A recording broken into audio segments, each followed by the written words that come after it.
2030 का भारत। दरअसल भारत देश को लक्ष्य मिले हुए हैं 2030 तक। कुछ लक्ष्य ऐसे हैं जो भारत देश को हासिल करने हैं। 17 ऐसे लक्ष्य हैं और भी कई देशों को मिले हैं। लेकिन हम यहाँ पे बात करते हैं कुछ प्रमुख लक्ष्यों की, जैसे गरीबी, भुखमरी, शिक्षा। अगर ये 3 लक्ष्य भारत देश हासिल कर लेता है सभी के सहयोग से, तो भारत की तस्वीर आने वाले समय में कुछ और ही दिखेगी। और इसी पर हम अलग अलग चेहरों से चर्चा करते रहते हैं। आज हमारे साथ जो शख्सियत मौजूद हैं, वो जम्मू कश्मीर बहू से एमएलए हैं।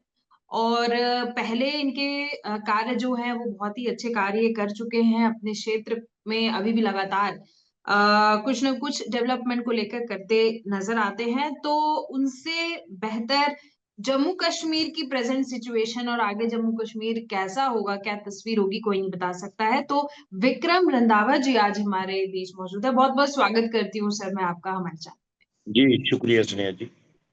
जी। विक्रम जी, यहाँ पर सबसे बड़ी बात ये आती है कि जिस तरीके से आप जहाँ से हैं, एमएलए हैं जम्मू कश्मीर बहू से, तो ये आप देखते भी होंगे कि खबर भी सामने आती रहती है कि जम्मू कश्मीर की कहीं हमको दिखता है कि स्थिति बदल चुकी है, अच्छी हो गई है, और कहीं हमको दिखता है कि जम्मू कश्मीर की स्थिति और खराब हो गई है। आप वहां पे हैं, आपसे बेहतर कोई नहीं बता सकता है। तो मैं आपसे जानना चाहती हूँ कि फिलहाल अभी कैसी सिचुएशन है जम्मू कश्मीर की, गरीबी, भुखमरी और शिक्षा के मायने में ओवरऑल हम क्या कह सकते हैं? देखिए, 5 अगस्त 2019 के बाद जम्मू कश्मीर के अंदर एक बहुत बड़ा परिवर्तन आया। उससे हम्म। पहले तक वो धारा 370 को लेकर एक बहुत बड़ा बवाल होता था हमेशा। और जो भी हम्म। सरकारें रही थी उनका एक ही एजेंडा होता था कि धारा 370 को एक ब्लैकमेलिंग टूल के तौर पे इस्तेमाल किया जाता था। जो तो हम्म। केंद्र सरकार का कानून अच्छा लगे उसको जी। लागू कर लेना, और जहां हम्म। लगे भी हम पे सख्ती हो सकती है, हम पे कोई जोर जबरदस्ती हो सकती है, ये हमें सूट नहीं करता है, क्योंकि हम्म। जम्मू कश्मीर मुस्लिम डोमिनेशन वाली स्टेट है, ये सबको पता है। हम्म। तो ये correct. Kashmir centric political parties के लोगों की ही यहाँ सरकार रही है, चाहे वो हम्म। फारूक अब्दुल्ला की नेशनल कॉन्फ्रेंस रही हो या कांग्रेस के साथ मिलके पीडीपी कभी सरकार में रही हो। लेकिन ये हम्म। यकीनन है, तो मेरे को जी। लग रहा है कि कहीं ना कहीं जो 5 अगस्त 2019 के बाद परिवर्तन आया है वो बड़ा हम्म। बेहतरीन परिवर्तन आया है। जी। ड्रास्टिक चेंजेस लोगों की लाइफस्टाइल में भी आए हैं, और हम्म। वो बड़ी चीजें जो है वो सामने दिखती भी है। जैसे हम्म। कुछ आपने क्षेत्र आपने बताया है, शिक्षा का क्षेत्र है, जी। स्वास्थ्य का भी एक क्षेत्र जो है इम्पोर्टेंट क्षेत्र रहता है। हम्म। और हम्म। जो लोगों का लाइफ स्टाइल है, मुझे हम्म। लगता है कि एक साइकोलॉजिकल एज जो है वो जम्मू कश्मीर के लोगों को मिला है। एक जी। अटूट सा बंधन जो था वो जम्मू कश्मीर का भारत के साथ शुरू से रहा है, पर हम्म। 1970 हटने के बाद एक साइकोलॉजिकल एज जो है वो लोगों को जरूर मिला है। बिल्कुल, बिल्कुल। वहीं अगर मैं जब शिक्षा की बात करती हूँ, तो अगर मैं गवर्नमेंट स्कूल्स के बारे में जानना चाहूँ कि अभी फिलहाल के गवर्नमेंट स्कूल की क्या सिचुएशन है? क्या गवर्नमेंट स्कूल में बच्चे हैं? बच्चे जा रहे हैं पढ़ने? या अगर मैं बात करूँ टीचर्स की, तो क्या गवर्नमेंट स्कूल में टीचर्स अवेलेबल हैं? देखिए, गवर्नमेंट स्कूल के इंफ्रास्ट्रक्चर में भी काफी मुझे लगता है बदलाव आया है। जी। जैसे मैंने बताया ना, 2019 के बाद की सिचुएशन को लेके चले तो हुँ, इंफ्रास्ट्रक्चर डेवलपमेंट को लेकर भी बहुत बड़े चेंजेस आए हैं। हुँ, गवर्नमेंट हुँ, स्कूल्स के अंदर जो है बच्चों की एजुकेशन को कैसे अपग्रेड किया जाए, और हुँ, एक अट्रैक्शन जो है गवर्नमेंट स्कूल्स की तरफ आम पब्लिक की बढ़े, उसके हुँ, ऊपर भी। हुँ, अब यहाँ पर धारा 317 हटने के बाद अधिकतम यहाँ गवर्नर रूल रहा है। अभी ही हुँ, पिछले साल दिसंबर में यहाँ डेमोक्रेटिक गवर्नमेंट बनी है, तो जी। एक आपसी कोऑर्डिनेशन भी मुझे लगता है कहीं ना कहीं कारण रह सकता है, अगर कोई कमी रही होगी तो। हुँ, अदरवाइज हुँ, ओवरऑल सिनेरियो जो है वो बहुत अच्छा है, और हुँ, हुँ, इम्प्रूवमेंट जो है वो, क्योंकि अभी सब कुछ जम्मू कश्मीर का केंद्र सरकार पे निर्भर रहता है। वो जो करेक्ट। भी होगा वो केंद्र सरकार ही तय करती है, पूरे हुँ, हुँ, फंड्स वहीं से आते हैं। और जी। मुझे लगता है कि अगर हम कंपैरेटिवली देखेंगे तो शायद, हुँ, अब अगर अब इंदौर की बात करेंगे तो इंदौर के मुकाबले में तो शायद हम काफी पीछे हैं। जी। इंदौर सफाई के मामले में पिछले 10-12 वर्षों से लगातार नंबर 1 पे आ रहा है। एक हुँ, हुँ, मॉडल हुँ, सिटी है इंदौर, हम तो खुद भी चाहते हैं कि हमारी जम्मू सिटी जो है खास करके वो एक उसी पैटर्न पे स्वच्छता में भी नंबर 1 पे हम्म, अग्रणी हो, और एक बिल्कुल लोगों को अच्छा लाइफस्टाइल जीने का जो है मौका मिले। बिल्कुल बिल्कुल। वहीं अगर मैं गरीबी की बात करूं कि गरीबी के का क्या है वहां पर, कैसा स्तर है, क्योंकि देखिए जैसे मैं और अन्य राज्यों की तरफ अगर जाती हूँ तो वहां पर हमको देखने को मिलती है झुग्गी झोपड़ियां, जहां पर लोग 2 वक्त की रोटी भी ढंग से नहीं खा पा रहे। अभी भी ऐसी सिचुएशन है, काफी हद तक सिचुएशन बदल चुकी है, लेकिन अभी भी ऐसे कुछ कैटेगरी के लोग हैं जिनको 2 वक्त की रोटी भी नहीं मिल पा रही है। और अगर बात करें तो झुग्गी झोपड़ियों में ही रह पा रहे हैं। तो जम्मू कश्मीर की अगर मैं बात करूं तो वहां का अभी क्या सिनेरियो है? मैं तो कहूंगा कि में जम्मू कईयों से बेहतर है। जम्मू कश्मीर जो है उसमें लाइफस्टाइल जो है वो काफी बेहतर है। वो ठीक है, हम्म अभी उस लेवल पे अभी वो नहीं पहुंच पाया हो सकता है, लेकिन फिर हम्म भी अगर आप देखेंगे तो ये गरीबी का जो लेवल है, जो जम्मू कश्मीर में बहुत कम जो है डाउन टाउन लोग हैं। कोई भी हम्म ऐसा नहीं है जो बिल्कुल जिसको 2 समय का खाना नहीं मिलता होगा। मेरी अपनी कॉन्स्टिट्यूंसी में भी कुछ ऐसे एरियाज हैं जो स्लाइटर, जिसे हम कह सकते हैं स्लम्स हैं, पर वो भी हम्म उनका भी लाइवलीहुड जो है किसी न किसी तरीके से वो काम में रहते हैं, और वो हम्म एजुकेशन भी चाहे उनके बच्चों को लो मिल रही होगी लेकिन मिलती है, पर ओवरऑल बिल्कुल। सिनेरियो जो है वो ठीक है। लेकिन हम कह सकते हैं कि बाकी अगर स्टेट से अगर हम कंपेयर करें जम्मू कश्मीर को, तो अगर इस पर ध्यान दिया जाए तो ये ज्यादा जल्दी डेवलप हो सकता है। हाँ, क्योंकि जम्मू कश्मीर शुरू से जो है मैं ऐसा मानता हूँ कि 5 अगस्त 2019 से पहले जो आइसोलेट रहा है, जी। एक इंडिपेंडेंस जो है वो महसूस करते रहे हैं यहाँ के हुक्मरान कि हम धारा 370 की आड़ में कुछ भी कर सकते हैं। उसमें हम्म इंफ्रास्ट्रक्चर डेवलपमेंट और ओवरऑल डेवलपमेंट जो है जम्मू कश्मीर की, वो हम्म इंटरेस्ट आई है उसमें। लेकिन धारा हम्म 370 हटने के बाद भारत हम्म सरकार ने जम्मू कश्मीर में विशेष ध्यान केंद्रित किया है। आप देखिए हर प्रदेश में एक एम्स जैसा इंफ्रास्ट्रक्चर है, मेडिकल सेंटर है, लेकिन जी। जम्मू कश्मीर में 2 एम्स हैं, एक जम्मू में है हम्म एक कश्मीर में है।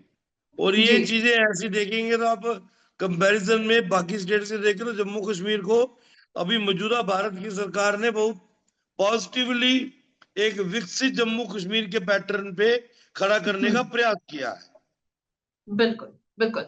यहाँ पर अगर मैं आपसे जानना चाहूंगी, देखिए सरकारें जो है एक दूसरे के ऊपर आरोप तो लगाती रहती हैं, लगातार सब अपने अपने स्तर पर काम कर रहे हैं, लेकिन यहाँ पर जब बात आती है 2030 के लक्ष्यों की, तो कहीं ना कहीं ये जानना बहुत जरूरी है कि आपको क्या लगता है 2030 तक हमको जो लक्ष्य मिले हैं वो हासिल हम कर पाएंगे? शून्य गरीबी, शून्य भुखमरी और गुणवत्तापूर्ण शिक्षा को लेकर जो बात चल रही है, क्या 2030 तक हासिल हो पाएंगे ये?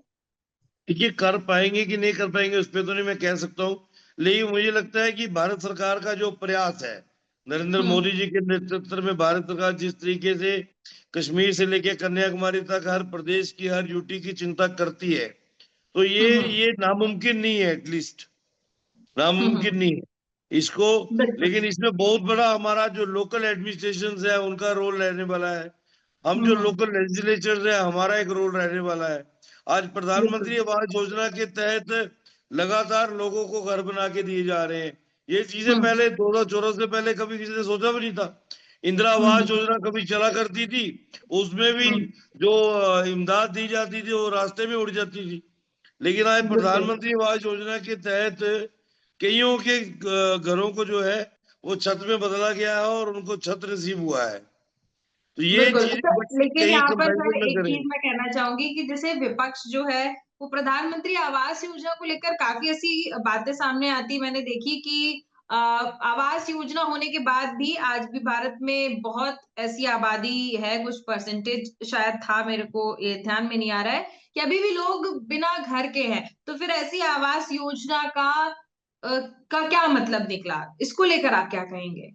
देखिए देश आजाद हुआ था 1947 में। हम्म फिर कौन सी सरकारें रही, कौन लोग हुक्मरान रहे, वो किसी से कुछ छुपा नहीं है।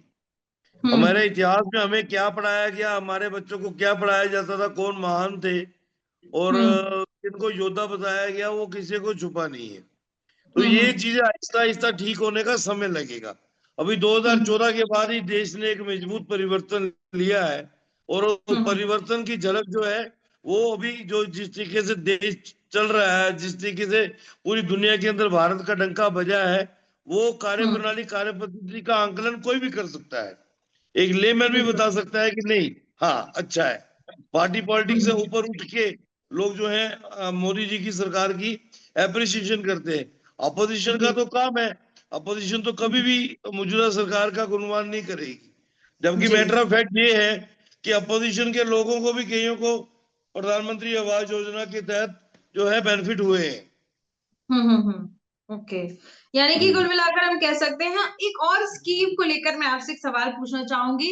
एक अनाज जो मोदी जी की एक स्कीम निकली है जिसमें अनाज मिल रहा है लोगों को, उसको लेकर प्रधानमंत्री भी।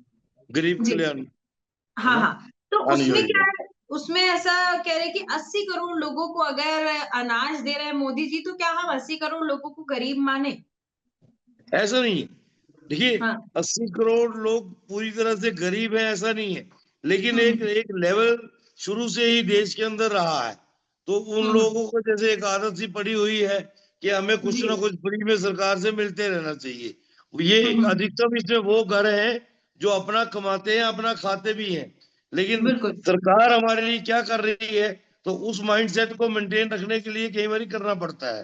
तो मुझे लगता है कि हम्म एक प्रधानमंत्री जी की कोशिश है, क्योंकि जो एक कोरोना काल का दौर रहा है, उस जी। दौर में काफी लोगों ने सफर किया है। तो बिल्कुल। वो जो बैकलॉग है उसको मेंटेन करने के लिए मुझे लगता है कि अभी ये योजना चल रही है। आने वाले दिनों पे इस पे वर्कआउट किया जाएगा कि जो लोग बिल्कुल। सक्षम हैं और दो वक्त की हम्म रोटी कमा सकते हैं, खा सकते हैं, उनको इस हम्म फ्रेम से बाहर निकाला जाएगा। करेक्ट। जनता को आप क्या संदेश देना चाहेंगे इन लक्ष्यों को लेकर? हर एक नागरिक की क्या जिम्मेदारी बनती है, उसको लेकर आप क्या कहेंगे इस पे? देखिए, देश के हर नागरिक को इस बात का ध्यान रखना चाहिए कि देश हमें देता है क्या, हम भी तो कुछ देना सीखे। ये दो पंक्तियां हैं, बड़ा कुछ कह जाती है इसमें। मैं जी। देश के लिए क्या कंट्रीब्यूट कर रहा हूँ, मैं क्या हम्म पावर सेव कर रहा हूँ, क्या मैं पानी सेव कर रहा हूँ। मैं कुछ दे नहीं सकता, लेकिन अगर मैं घर की बिजली का सदुपयोग करता हूँ तो वो भी मेरी तरफ से कंट्रीब्यूशन है। क्या मैं बिल्कुल। रेगुलर टैक्स पेयर हूं कि नहीं हूं। 2014 से पहले की आप स्नेह जी कभी फिगर देखेंगे कि 130 करोड़ की आबादी में मुश्किल से 4 करोड़ लोग टैक्स भरते थे। तो कहां जी। से देश का ये जो है वो जनरेशन ऑफ डेवलपमेंट होनी थी। लेकिन आज बिल्कुल। 2025 में देखें तो वो आंकड़ा बड़ी ऊपर चला गया है। ये चीजें बड़ी है कि करेक्ट। मेरा भी कंट्रीब्यूशन कुछ, मैं हमेशा ये कल्पना करूं कि देश मुझे दे, मेरा भारत ही हम्म मेरे लिए सब कुछ करे, मैं भारत के हम्म, लिए कुछ ना करूं। इस सोच से बाहर निकलना पड़ेगा।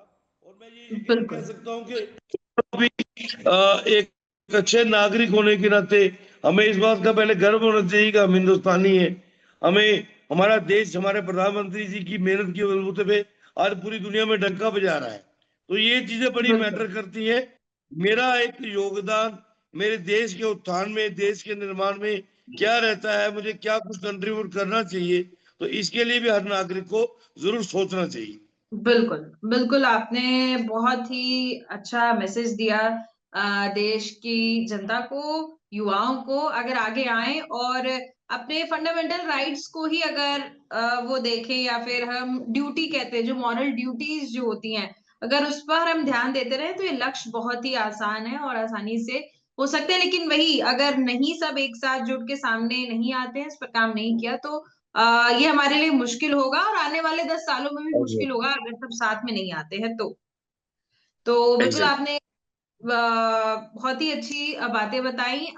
उम्मीद करते हैं कि आगे चलकर, अभी मौजूदा सरकार या फिर मैं विपक्ष की बात करूं, सब एकजुट होकर इन लक्ष्यों पर अगर काम करेंगे, तो जरूर कुछ ना कुछ हम अच्छा हासिल कर पाएंगे। बहुत बहुत धन्यवाद विक्रम जी, हमारे थैंक साथ यू। जुड़ने के लिए।